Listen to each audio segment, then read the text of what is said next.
Hello friends, இன்னைக்கு ஒரு snack நம்ம பண்ண போறோம். Cabbage Pakoda. ஈவினிங் ஸ்நாக் வந்து ரொம்ப டேஸ்டா இருக்கும். சட்டுன்னு நம்ம செஞ்சிடலாம்.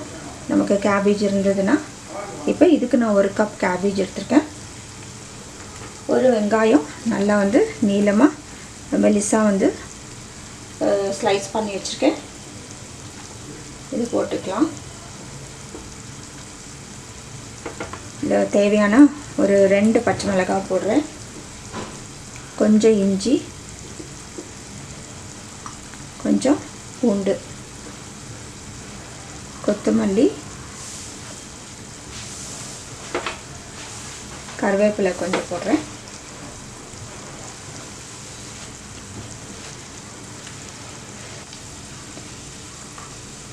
இதில் நம்ம தேவையான உப்பு போட்டுக்கலாம்.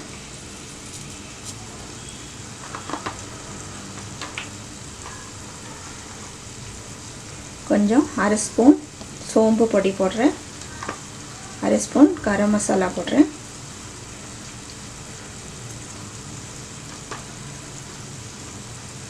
இப்போ மிளகாய் போட்டிருக்கோம். ஒரு கொஞ்சம் வந்து இன்னும் கொஞ்சம் காரத்துக்கு நம்ம மிளகாய்த்தூள் போட்டுக்கலாம்.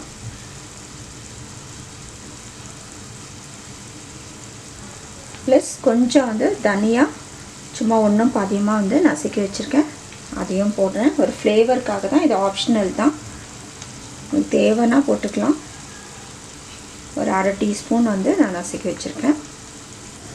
கொஞ்சம் சீரகம் போடுறேன். இதை முதல்ல வந்து நம்ம நல்லா வந்து பிசைஞ்சிக்க போகிறோம். ஏன்னா இதில் வந்து கோஸ்லேயும் வெங்காயத்துலலாம் வந்து கொஞ்சம் தண்ணி இருக்கும்.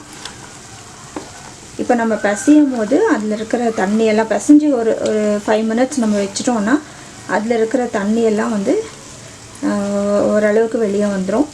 அப்போ நம்ம மாவு போடும்போது ரொம்ப தண்ணியாக போயிடாது. நமக்கு வந்து இது கெட்டியாக வேணும்.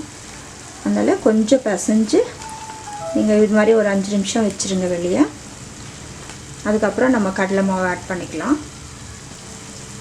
இப்போ இதில் வந்து நான் 1 டேபிள் ஸ்பூன் அரிசி மாவு போடுறேன்.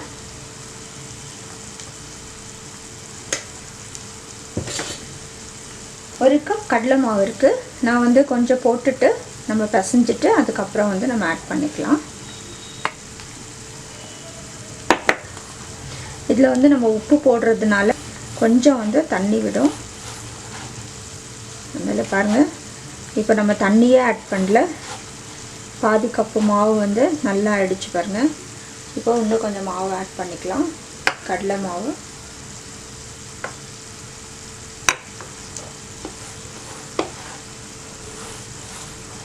கொஞ்சம் கொஞ்சமாக வந்து தண்ணி ஆட் பண்ணிக்கோங்க. இது கொஞ்சம் பிசைஞ்சிருங்க. பிசைஞ்சிட்டு அதுக்கப்புறம் நம்ம தண்ணி ஆட் பண்ணிக்கலாம்.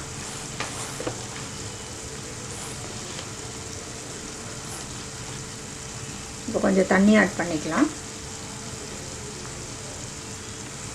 இப்போ எல்லா மாவும் நான் இதில் ஆட் பண்ணிட்டேன். 1/4 கப் தண்ணி எடுத்திருக்கேன். கொஞ்சம் ஊற்றிக்கலாம். இன்னும் கொஞ்சம் ஆட் பண்ணிக்கலாம் தண்ணி.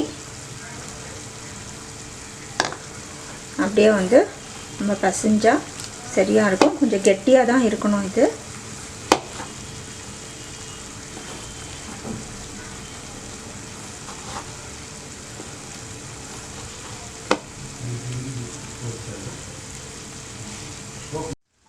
பாருங்கள், பிசைஞ்சாச்சு. நான் 1/4 கப் எடுத்தேன். அதுலேயும் 1 டேபிள் ஸ்பூன் தண்ணி இருக்குது. இப்போ பார்த்து நம்ம ஊற்றிக்கணும். இப்போ நம்ம எண்ணெயில் வந்து போட்டு ஃப்ரை பண்ணிக்கலாம். இப்போ எண்ணெய் சூடாகிடுச்சு. நம்ம வந்து கொஞ்சம் கொஞ்சமாக போட்டு பொரிச்சிக்கலாம்.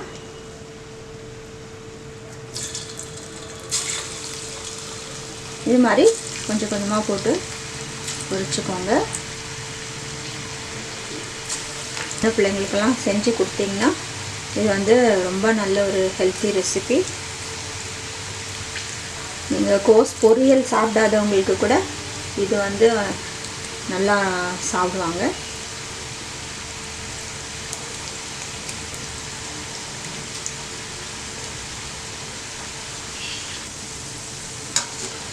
நல்லா கோல்டன் ப்ரௌன் ஆன பின்னாடி நம்ம எடுத்துடலாம்.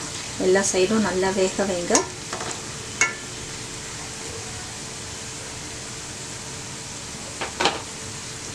இப்போ எல்லாம் நல்லா வெந்துருச்சு, நம்ம எடுத்துடலாம்.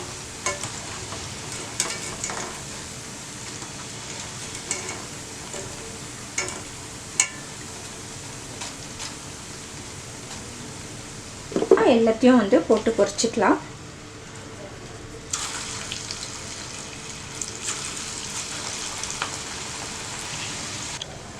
கேபேஜ் பக்கோடா ரெடி ஆகிடுச்சு. நீங்களும் வந்து செஞ்சு பாருங்கள். நல்ல ஒரு டேஸ்டான ரெசிபி, நல்ல ஒரு ஈவினிங் ஸ்நாக். நீங்களும் செஞ்சு பார்த்து உங்களோட கமெண்ட்ஸ் எங்களுக்கு போஸ்ட் பண்ணுங்கள். இந்த வீடியோ உங்களுக்கு பிடிச்சிருந்தா லைக் பண்ணுங்கள், ஷேர் பண்ணுங்கள். ஃபர்ஸ்ட் டைம் எங்கள் சேனல் பார்க்குறவங்களா இருந்தால் சப்ஸ்கிரைப் பண்ணுங்கள். Thank you.